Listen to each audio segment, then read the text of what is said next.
owl up there. I don't know what type of owl.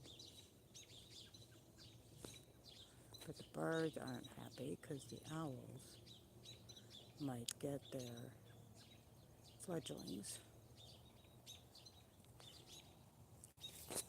So,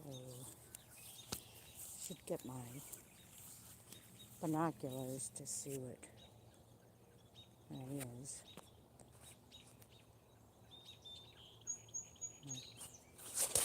Anyways, I don't see the ears, the owl, of the owl that's usually there. They're usually at nights. It's an owl that you can tell the ears. They just project, and so I could tell what owl that is just from the. So that owl that I usually see, I can tell from the silhouette. I always have to look them up because owls are not my preferred bird.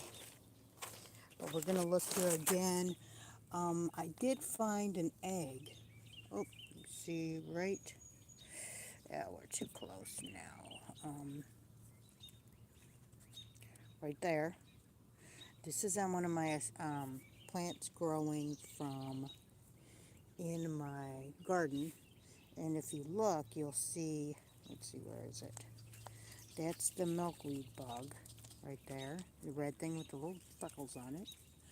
Them are going to be okay because there's plenty of milkweed for it and any monarchs that are going to be needing it. Now there's she's a bad cat. She got a robin yesterday, a fledgling junior robin. There's the others. I don't know if you can. It blends in very well, and my camera's not very good.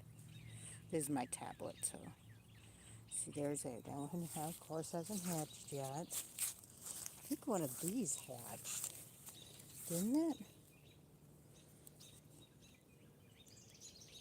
One of these. Oh, I'm sorry. I'm not looking in the camera.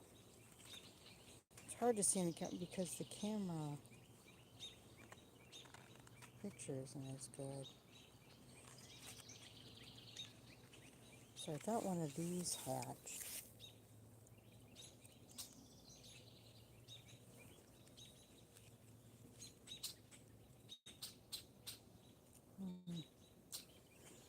Might be around somebody's neck. Oh, there's a spider web. I don't know if you can see it. Can you see that spider web? It's got a glare on the camera and the glare on the screen, and the screen's kind of dirty itself. Let me see. I didn't check this one. Yep, there's one of them milkweed bugs. Oh, is that one? No, I don't think it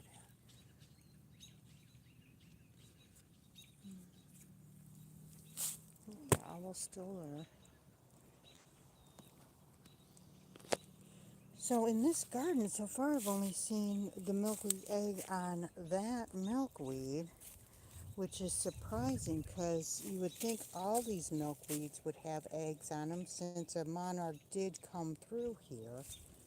And like I said, a monarch has about 1,000 eggs to disperse before it dies. So it just goes at it because it doesn't live very long. See, that egg hadn't hatched yet.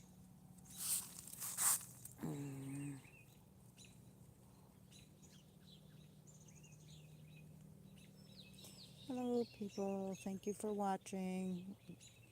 Like there's 11 people watching. I got one like. Thank you for that. I'm not trying to monetize, so you don't have to do that. I'm just right now, for any of you tuning in.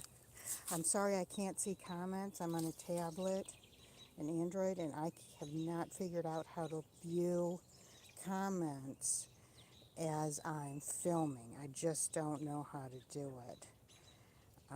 So what I'm doing right now, if you're wondering, is I'm trying to see the monarch eggs that have hatched in the worms.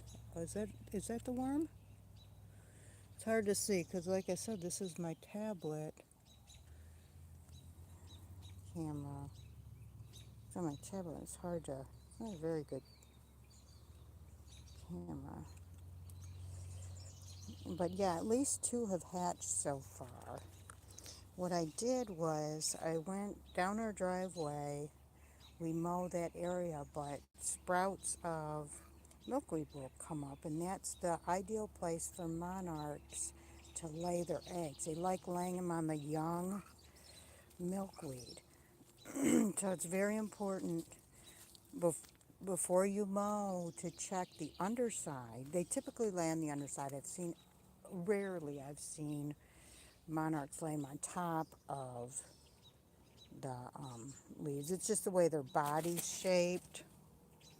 My cats over there are bickering or something. I don't know what they're doing. But the way their body's shaped, their egg laying part is on the bottom. And so when they land on the plant, their underside touches the underside of the leaf, and that's how they lay their eggs. That's why it's usually on the underside of the leaf. It's just the way the monarch's body is designed. And so anyways, if you're mowing an area, make sure to check for milkweed. And I check the underside of the leaves to make sure there's no eggs. And if there is any eggs, you can either put the leaf in an aquarium, or better yet, staple the leaf to a milkweed that you know is not going to get mowed down or somehow ruined. So nature can just do it herself. That's the best way to do it. Just let nature do it. Nature knows what it's doing.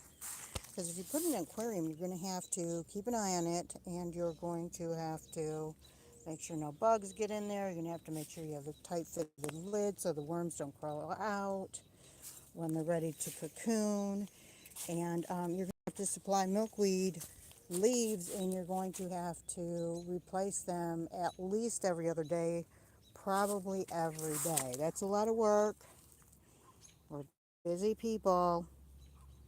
So I don't know the worm. I did have a couple worms that hatched out. It seems that they have made their way to different leaves, because they were on the same leaf that they hatched out yesterday, but they are not. I'm not seeing them now. So anyways, when they get bigger, I'll be able to see them. I'll give them another week till they get big enough for me to see. That owl is still up there. Hello, 4 people. Thank you for the 2 likes.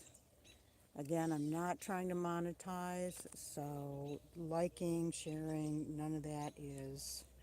I'm not trying to monetize with this anyways. I have a podcast I'm trying to monetize on. But, yeah, with this, it's just for funsies. So anyways, I'll keep you updated with the worms as they grow, because when they get bigger, I'll definitely be able to see them a lot better. They're super tiny right now. So y'all have a good day. Thank you for watching.